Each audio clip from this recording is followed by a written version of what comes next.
Nou, hartlike goeiemôre familie. Dit gaan goed met my. Want soos ek sê, die Here was weer 'n beskermer deur die nag. En ek staan vanoggend met 'n dankbare hart op. En ek wil iemand bemoedig met hierdie liedjie of hierdie koortjie wat sê: Moses, Aaron, Jesus.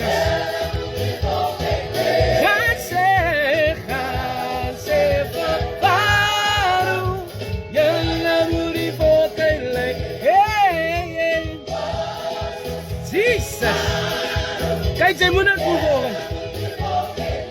Een zondagochtend. Hey, ik wil voor jou zeggen, ga op naar die huis van de Here, man. En maak hier zijn naam hoog. Hij was goed voor jou hier die week. En hij gaat goed voor jou wees. Hier die komende week. Ja, dingen lijkt volgende een beetje donker voor jou en jouw omstandigheden. Maar ik spreek in jouw leven. Die lig het gekomen.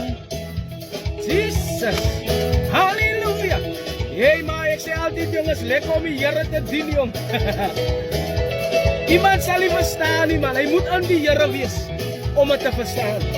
Maar ik zeg voor jullie, Aaron, jullie moet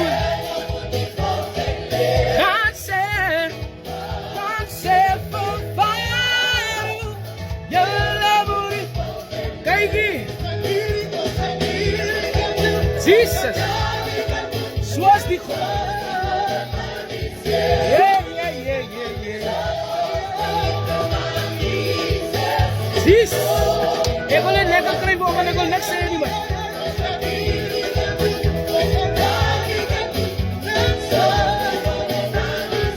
Halleluja, zoals die liefde van Jesus. Hey.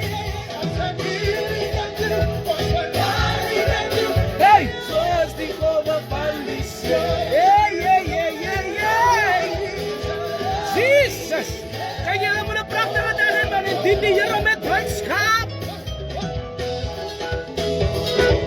Hij is lekker voor de Here, joh.